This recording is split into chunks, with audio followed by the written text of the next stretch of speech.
নামাজ পড়া যেমন ফরজ, যার বাইতুল্লাহ যাওয়ার তৌফিক হয়েছে তার উপর হজ করা ফরজ।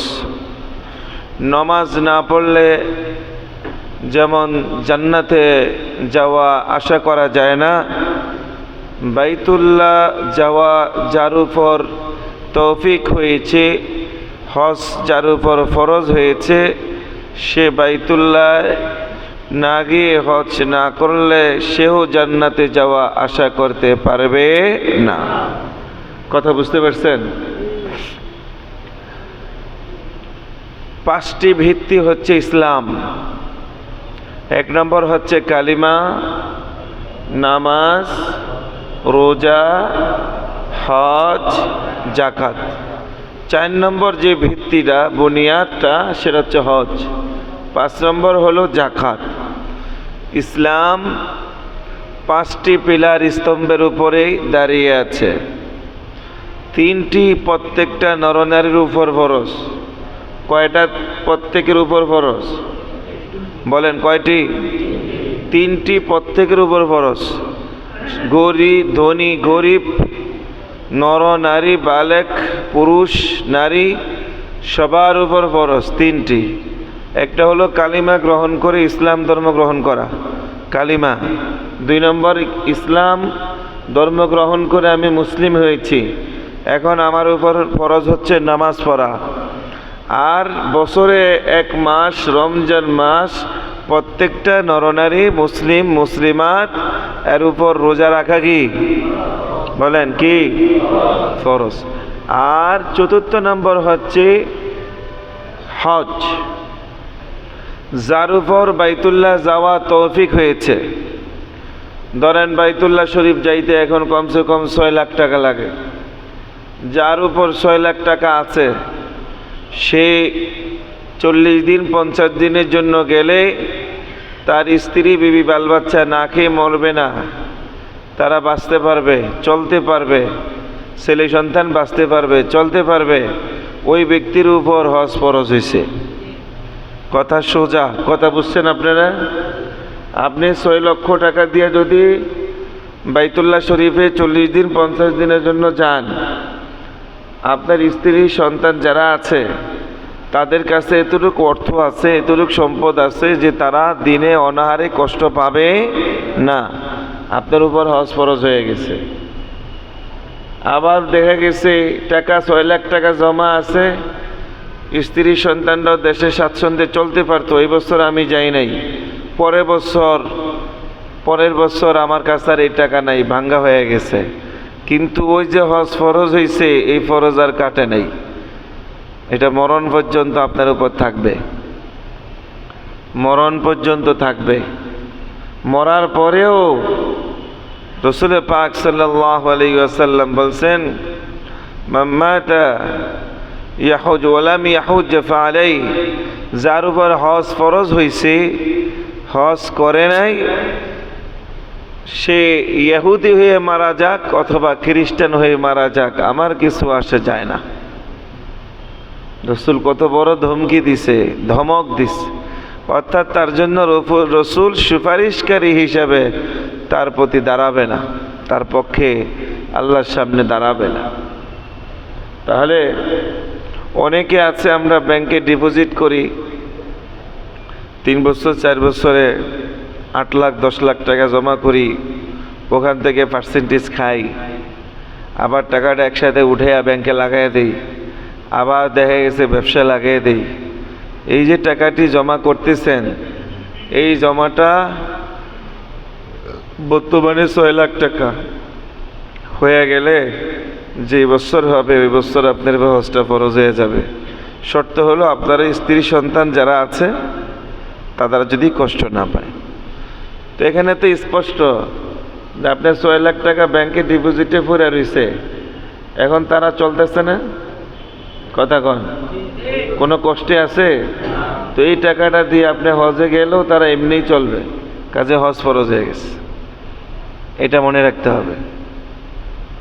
আমরা একটা শয়তানের ধোঁকা আছে আমাদের প্রতি, সেটা হচ্ছে, এটা আমি ছোটবেলায়ও শুনছি, ছেলে মেয়ে বড় হইলে বিয়া করানি আর বিয়া শাদী না দিয়া হজ করে হজ করতে গেলে নাকি হজ হয় না। এমন মুরব্বীরা বলে তোর মেয়ে উপযুক্ত বিয়ে শাদী দিয়া যাস নাই, তাহলে তুই হজ করতে গেছস, হজ হইতো না। এরকম শুনছেন কি শুনেন নাই? এবং এই আকীদার উপরে অনেকে অটল থাকে, এই আকীদার উপরে অনেকে অটল থাকে। তাহলে মনে রাখবেন এটা কোনো শরীয়তের বিধান না। আসেন, হজ এটা ইসলামের একটা বুনিয়াদ। কয় নম্বর বুনিয়াদ? কয় নম্বর? 4 নম্বর। এবার আসেন, হজ কেন করব, কেন মক্কাতে যাব, কেন মদিনায় যাব? রাসূল পাক সাল্লাল্লাহু আলাইহি ওয়াসাল্লাম বলছে, যে ব্যক্তি আমার রওজা ধারে আসবে আর আমাকে সালাম দিবে, আমি নবী তার জন্য হাসর ময়দানে সুপারিশ করা আমার জন্য ওয়াজিব হয়ে যাবে। আর জোরে কোন সুবহানাল্লাহ। রাসূল সরাসরি দেখেন, রাসূল সরাসরি তার সালামের জবাব শুনেন। একটা বেদি বের হয়েছে, ওই জায়গায় গিয়া মন ভরে আত্মতৃপ্তি ভরে রাসূলকে সালাম দিতে যায় না, পারি না। এক মোবাইল, আহারে সবাই মোবাইলে ভিডিও করতেছে, কাছে গিয়া একটু ছিদ্র দিয়ে রাসূলের রওজা দেখা যায়, এইটার ভিতরে ভিডিও করার চেষ্টা করতেছে। তুই ভিডিও করতে গেছিস ওখানে? চোখের পানি পর্যন্ত শুকিয়ে যায়, গেট দিয়ে ঢুকতে চোখ দিয়া পানি আসে, কিন্তু কাছাকাছি গেলে যখন এই ভিডিওর জ্বালায় রাসূলকে যে ভক্তি ভরে সালামটা দিব, এই সালামের ধ্যানটা ছুটে যায়। যারা রওজা আতহারের কাছে যাবেন কোনোদিন ভিডিও করবেন না। রাসূল ভিডিও করার জন্য এখানে আসতে বলেন না, রাসূল ভিডিওকে হারাম করে দিছে। কথা ঠিক কিনা? প্রয়োজন ছাড়া ভিডিওকে রাসূল কি করছেন? হারাম করে দিছে। আর রাসূলের রওজার সামনে গিয়া হারামি শুরু করে, আত্মীয় স্বজনদের দেখায়, বাইরে দেখায়, বউরে দেখায়। ওই বউ বেচারা ভিডিওর মধ্যে ছায়া রইছে, মাথার কাপড়ও নেই, চুল দেখা যাচ্ছে। এটি কি সালাম? এটি কি জন্য গেছেন আপনি ওখানে? বিনোদন করার জন্য গেছেন? আর ওই জায়গায় আল্লাহর হাবিবের কিছু পাগলগুলো আছে দেখা যায়, ওই জায়গায় গিয়ে যখন সালাম দেয়, সালামের সাথে সাথে চোখ দিয়া গড় গড় গড় গড়িয়া পানিগুলো বাইর হতে থাকে। কথা ঠিক কিনা? কারণ হাতে যদি এই যন্ত্র থাকে, এই যন্ত্রের কারণে আপনার আবেগটা থাকবে না। মক্কায় কেন যাব, আরাফাতে কেন উপস্থিত হব, মুজদালিফায় কেন যাব, মিনাতে কেন যাব, জামরাতে কেন পাথর মারব, বাইতুল্লাহ কেন তাওয়াফ করব? আল্লাহর হাবিব জনাবে মুহাম্মদুর রাসূলুল্লাহ সাল্লাল্লাহু আলাইহি ওয়াসাল্লাম বলেন, খানায়ে কাবা বাইতুল্লাহ এমন একটা জায়গা, আল্লাহ রাব্বুল আলামিন স্বয়ং বাইতুল্লাহর উপরে 120টি রহমত নাজিল করেন। পৃথিবীতে আর কোনো জায়গায় এত রহমত নাজিল হয় না। যেই ব্যক্তি খানায়ে কাবা বাইতুল্লাহ তাওয়াফ করবে আর আল্লাহকে ডাক দিয়ে লাব্বাইক আল্লাহুম্মা লাব্বাইক লাব্বাইক লা শারীকা লাক লাব্বাইক ইন্নাল হামদা ওয়ান নি'মাতা লাক ওয়াল মুলক লা শারীকা লাক, যারা এই তাকবীর দিয়া আল্লাহর ঘরে তাওয়াফ করবে আর দোয়া পড়তে থাকবে, কান্নাকাটি করতে থাকবে, আল্লাহর হাবিব জনাবে মুহাম্মদুর রাসূলুল্লাহ সাল্লাল্লাহু আলাইহি ওয়াসাল্লাম বলেন 120টি রহমতের মধ্যে ওই তাওয়াফকারীর উপরে 60টি রহমত আল্লাহ পাক নাজিল করবে। কয়টা রহমত? 60টি রহমত তাওয়াফকারীর উপরে নাজিল হবে। আর যেই ব্যক্তি খানায়ে কাবা বাইতুল্লাহকে সামনে নিয়ে যেই ব্যক্তি নামাজ পড়বে, সালাত আদায় করবে, আল্লাহর হাবিব বলেন ওই ব্যক্তির উপর 40টি রহমত নাজিল হবে। 60 আর 40 কত? আরো জোরে কত? 100টি রহমত শুধু তাওয়াফকারী আর নামাজকারীর উপরে পতিত হবে। আর 20টি রহমত যেই ব্যক্তি দূর থেকে বাইতুল্লাহকে দেখতেছে, বসিয়া বসিয়া তাকে আর রইছে, একটু পরপর বাইতুল্লাহর দিকে নজর দিতেছে, চোখের পানি ফালায়া ফালায়া আবেগ একফুল্লত ভাবে কাঁদতেছে। আল্লাহর হাবিব বলেন, বাইতুল্লাহ দিকে তাকানো ব্যক্তিকে আল্লাহ পাক বৃষ্টি রহমত নাজিল করবে।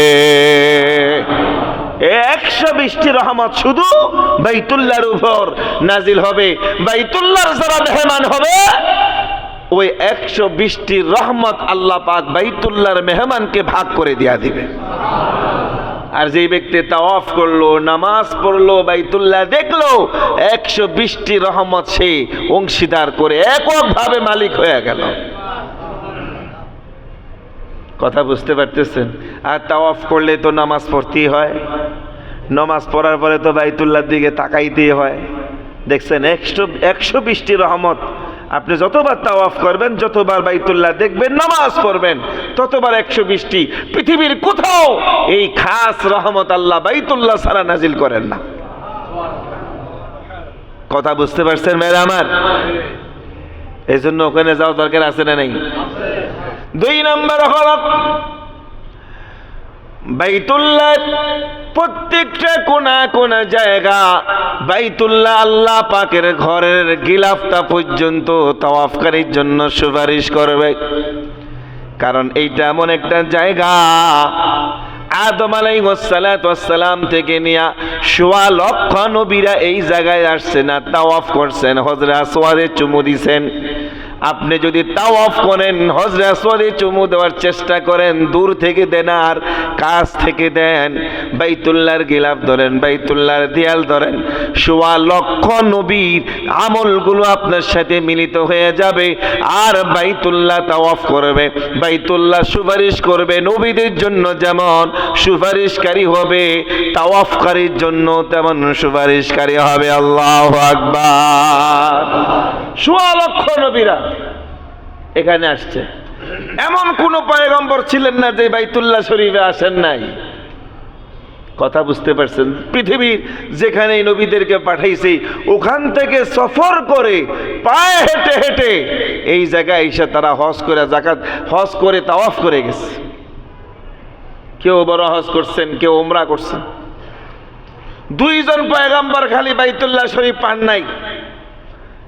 একজন হলো হযরত হুদ আলাইহিস সালাতু ওয়াস সালাম, আরেকজন হলেন হযরত সালেহ আলাইহিস সালাতু ওয়াস সালাম। তারা বাইতুল্লাহ আসছে কিন্তু বাইতুল্লাহ পান নাই। কথা বুঝতে পারছেন? কারণ বাইতুল্লাহ তখন নূহ আলাইহিস সালাতু ওয়াস সালামের জামানায় বাইতুল্লাহ তখন প্লাবনে ধ্বংস হয়ে গেছিল। একটি রিওয়ায়াত আছে ফেরেশতারা আসমানে উঠিয়ে নিছে, আরেকটি রিওয়ায়াত আছে ধুলা ভালুতে নিচে ঢেবে গেছে। কারণ এদের আগমন ছিল হযরত ইব্রাহিম আলাইহিস সালাতু ওয়াস সালামের আগমনের আগে। হুদ আলাইহিস সালাতু ওয়াস সালাম আসছে, যার কারণে তখন তারা কি করবে? আল্লাহ পাক এই পয়গম্বরদেরকে জিবরাইল আলাইহিস সালাতু ওয়াস সালামের মাধ্যমে এই বাইতুল্লাহ তাওয়াফ করিয়ে দিয়েছেন। আল্লাহু আকবার। বলে দিয়েছেন এই জায়গায় বাইতুল্লাহ মাটির নিচে আছে, আপনারা এখানে তাওয়াফ করেন। তাওয়াফ করে আসার সেরা নবীরা করছেন, নবীদের আমল, আল্লাহর হুকুম। আর জিলহজ মাসের 9 তারিখ আরাফার মাঠে যখন হাজিরা যাবে, লব্বাইক আল্লাহুম্মা লব্বাইক লব্বাইক লা শারীকা লাক লব্বাইক ইন্নাল হামদা ওয়ান নি'মাতা লাক ওয়াল মুলকু লা শারীকা লাক।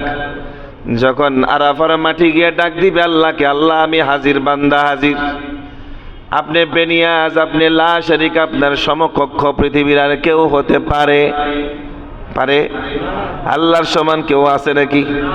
এই কথাগুলো বলবে আর দোয়া পড়বে, লা ইলাহা ইল্লাল্লাহু ওয়াহদাহু লা শারীকা লাহু লাহুল মুলকু ওয়া লাহুল হামদু ইউহয়ী ওয়া ইউমীত ওয়া হুয়া আলা কুল্লি শাইইন কাদির। আরাফার মাঠের দোয়া, লা ইলাহা ইল্লাল্লাহু ওয়াহদাহু লা শারীকা লাহু লাহুল মুলকু ওয়া লাহুল হামদু ইউহয়ী ওয়া ইউমীত ওয়া হুয়া আলা কুল্লি শাইইন কাদির। এই দোয়া যারা পড়বে আরাফার মাঠে 9 জিলহজ গিয়া যখন পড়বে, 9 জিলহজ পরে পরে আল্লাহর কাছে যখন হাত উঠাইয়া খোলা আকাশের নিচে দাঁড়ায় যখন কানবে আর চোখের পানি ফেলাবে, আল্লাহ রাব্বুল আলামিন হাদিসে কুদসির মধ্যে বলেন, এই বান্দা যদি আরাফার মাঠের পাহাড় পর্বত ধুলাবালি পাথরের চাইতেও যদি বেশি গুনাহ নিয়ে আসে, আমি আল্লাহ রাব্বুল আলামিন এই জন্য এই আজকারে আরাফার মাঠে হাজির হওয়ার কারণে, তওবা করার কারণে আমি তাকে মাফ করে দিব। আরাফার মাঠ কত বলো, আরাফার মাঠে কত ধুলাবালু, কত বড় বড় পাহাড় পর্বত, কি কথা ঠিক কিনা? জাবালে রহমতের পাহাড়, ছোট্ট পাহাড়, যেই পাহাড়ে আদম আলাইহিস সালাম সর্বপ্রথম পৃথিবীতে আইসা যে পাহাড়ের উপর দাঁড়াইছিলেন, সেই পাহাড় এখনো আছে। হাজার হাজার বছর, লক্ষ কোটি বছর আল্লাহ পাক ছাড়া কেউ জানে না। হাওয়াকে খুঁজে পেয়েছিলেন যে মাঠে, সেটাই হচ্ছে আরাফার মাঠ। যেই মাঠে গেলে আল্লাহর সন্ধান পাওয়া যায়, আল্লাহর সাথে নতুন করে সম্পর্ক সৃষ্টি হয়, গুনাহগার বান্দাবান্দিগুলো নিষ্পাপ হয়ে আল্লাহর যদি সম্পর্ক সৃষ্টি হয়, সেইটা হচ্ছে আরাফার মাঠ। কথা ঠিক কিনা?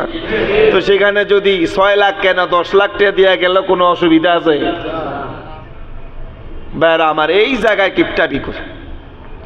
আরেকটা কথা আপনাদেরকে না বললে নয়, হজের নিয়ত আছে তো সবার? কার কার নিয়ত আছে হাত তুলে দেখেন।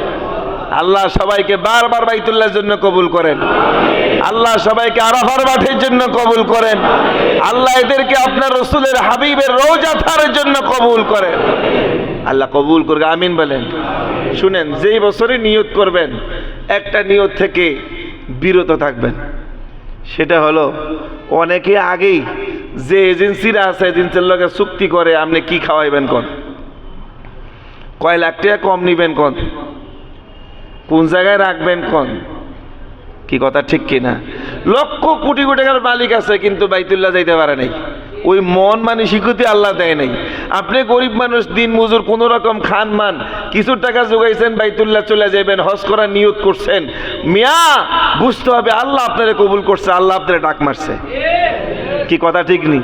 আল্লাহ আপনাকে ডাক মারছে, আপনি যাওয়ার তৌফিক নেই, আপনার যাওয়ার ক্ষমতা নেই, আল্লাহ আপনাকে ডাক মারছে, আল্লাহর ডাকে সাড়া দিয়ে যাচ্ছেন। কাজে আল্লাহর ঘরে যেহেতু আল্লাহর ডাকে সাড়া দিয়ে যাচ্ছেন, আল্লাহ পাকেই ব্যবস্থা করবেন, ফয়সালা করবেন আপনি ওখানে কি খাবেন। কি কথা ঠিক কিনা? এখন তো বহির্বিশ্বে এজেন্সি, এইটা সেইটা, বিভিন্ন ফর্মালিটি ব্যবস্থা, আগে কিছুই আসিল না। যার যার খাবার বাড়ির থেকে গাড়ি করে নিয়ে গেছে, শুকনো খাবার, চিরা, মরি, দই, কত কিছু নিয়ে গেছে। কি কথা ঠিক কিনা? একজন বুজুর্গের ঘটনা শুনে বয়ান শেষ করছি, শুনেন। একজন আল্লাহর ওলি, উনার নাম হচ্ছে মালিক বিন দিনার রহমাতুল্লাহ আলাইহি। নাম শুনছেন? মালিক বিন দিনার নাম শুনছেন? একজন মদখোর ছিল, মদখোর, বড় মদখোর ছিল। মদ না খাইলে রাতে তার ঘুম হতো না, নাইট ক্লাবে না গেলে ঘুম হইতো না। সেই মদখোর মালিক বিন দিনার বড় আল্লাহর ওলি হয়ে গেছে, আল্লাহর কাছে তওবা করছে, আল্লাহ তাকে আল্লাহর ওলি বানিয়ে দিয়েছে। বান্দা যত বড় গুনাহগার হোক, যখন তওবা করবে, গুনার প্রতি অনুতপ্ত হয়ে আল্লাহর কাছে কানবে, আল্লাহ মাফ করে দিবে। সুবহানাল্লাহ রাজরে গণ। এই জন্য ভাইরা আমার, চিন্তার কোনো কারণ নেই, রহমতের আল্লাহ তো আছে। কি কথা ঠিক কিনা? মালিক বিন দিনার হজে যাবে, এখন তো জায়গা জায়গায় পানির বোতল, এইটা সেইটা কল আছে, তখন তো ছিল না, কূপ ছিল। কি কূপ বলেন? কি এখনো সৌদি আরবে আছে, গেলে দেখা যায় কূপ, মানে গভীর গর্ত কইরা ওখান থেকে পানি তারা উঠায়। তো কূপের থেকে পানি উঠাইতে হলে বালতি লাগবে, আর কি লাগবে? কথা কন, আরো জোরে কন। বালতি রশি দিয়ে বাঁধতে হবে, তারপরে আস্তে আস্তে ছাড়তে হবে, ওখান থেকে টেনে টেনে উঠাইতে হবে। তো আগেকার হাজিরা হজে যখন রওনা দিতেন, বালতি আর রশি ইমার্জেন্সি সাথে রাখতেন, পানি খাওয়ার জন্য, মেশকেতে পানি লওয়ার জন্য। তো মালিক বিন দিনার আল্লাহ ওলি বালতিও লইছেন, রশিও কন্যা। এখন যাইতে যাইতে সফর করতে করতে সমরকন্দ পাড়া যখন মরুভূমির পথ চলতেছে, পানির পিপাসা লাগছে, সাথেও পানি নাই, কোন জায়গায় পানি আছে তিনি এখন পানি কূপের সন্ধান তৈরি করতেছে। করতে করতে এক জঙ্গলের কাছে গেছে, গিয়ে দেখে ওখানে কূপ আছে। কূপ আছে কিন্তু রশি যা আছে, কূপের পানি একবারে নিচে, রশিয়ে কাজ কথা কর না, কাজ হচ্ছে না। অনেকক্ষণ বসে আছে, বসে থাকা, কিন্তু পানি তো লাগবে, তিনি পাশেই বসে রয়েছেন। হঠাৎ করে একটু পরে দেখে বনে জঙ্গল থেকে বনের হরিণ আসতেছে পানি খাওয়ার জন্য। যখন কূপের কাছে আইসা নিচে নজর দিছে, হরিণগুলো দেখে, আল্লাহর ওলি দেখে কূপের নিচ থেকে পানি উপরে উঠছে, হরিণগুলো স্বাচ্ছন্দ্যে দিবা নিশিতে পেট ভরে পানি খাইতেছে। আরো জোরে কোন সুবহানাল্লাহ। পানি খাইতেছে, হরিণগুলো পানি খাইতেছে, হরিণের পানি খাওয়া শেষ, পানি জাগা মতন চলে গেছে। এই দৃশ্য দেখে মালিক বিন দিনার আল্লাহর ওলি সিজদা দিয়া তওবা করে আল্লাহর কাছে কান্না শুরু করছে। ডাক দিয়া বলে, আল্লাহ ভুলটা তো আমার, অন্যায় করে ফেলছি আল্লাহ, এই ভুল করছি, ভুলের খেসারত আমার দিতেই হবে আল্লাহ। আপনার প্রতি আমার ইয়াকিন আর বিশ্বাস পরিপূর্ণ হয় নাই, কারণ যদি হইতো আমি আপনার ঘরের মুসাফির, বাইতুল্লাহর মেহমান, পানির প্রয়োজন হলে আপনিই তো মেজবান, যেহেতু আপনি ব্যবস্থা করতেন। কাজে আমি যেহেতু গাইরুল্লাহর উপরে ইয়াকিন বিশ্বাস করছি, বালতির উপর, রশির উপর, এই জন্য পানি আমার জন্য ব্যবস্থা হয় নাই। বনের হায়াওয়ান, জানোয়ার, প্রাণীগুলো, নিরীহ প্রাণীগুলোর ইয়াকিন বিশ্বাস একমাত্র আপনার প্রতি আছে বলে আপনি তাদেরকে বনে জঙ্গলে পানির ব্যবস্থা করেন। কথা ঠিক কি না? আপনার ইয়াকিনের উপর, বিশ্বাসের উপর মেহমানদারি হবে। বাইতুল্লাহর মেহমান, বাইতুল্লাহর মেহমান, বাইতুল্লাহর মালিক কে? কথা কন না, ঘরের মালিকে। আচ্ছা আপনাদেরকে বলি, আপনি এক বাড়িতে বেড়াইতে গেছেন, চাল, ডাল, তেল, নুন, আদা, রসুন, গোস্ত, মাছ সব লয়ে লইছেন, সেখানে 5 দিন থাকবেন, পাক শাক করে সেখানে গিয়ে খাইবেন। আচ্ছা বাড়ির মেজবান যার বাড়িতে গেছেন, সে কি আপনারা দৌড়ানি দিব না আদর করব? কি আদর করব? কি লেগে আদর করব? আপনি আমার বাড়িতে বেড়াইতে আসছেন, চাল লয়ে আইছেন, ডাল লয়ে আইছেন, তাহলে কেন আইছেন? আমার বাড়িতে কি চাল ডাল কিছু নাই? আমার বাড়ি থেকে মাছ গোস্ত নাই? ওই মেজবান কি আপনারা ভালো মনে করবে না খারাপ মনে করবে? কথা কর নাকি? খারাপ মনে করবে, বলবে সে আমাকে অপমানিত করছে, ছোট বানাইছে। তাহলে আপনি আমার বাড়িতে আসছেন কেন? আমার বাড়িতে কি চাল ডাল নাই, আপনার আসার প্রয়োজন নেই। কি কথা ঠিক কি না? আপনি যদি বলেন যে আপনার বাড়িতে চাল ডাল নাও থাকতে পারে, এই জন্য আমি নিয়ে আইছি, কি খামু, কয়দিন বেরিয়ে যাবো, দৌড়ানি দিবে কি দিবে না? হ্যাঁ বাইরে আমার, ঠিক তদুপরি মানুষ যেমন এরা পছন্দ করে না, আল্লাহর ঘরে গেলে যদি আপনি আগে খানা দানার ব্যবস্থা চান, চিন্তা করেন, এটা আল্লাহ পছন্দ করবে না। এই জন্য আজকে আমাদের হাজী সাহেবদের এত কষ্ট। অনেক অহরহর ঘটনা আছে।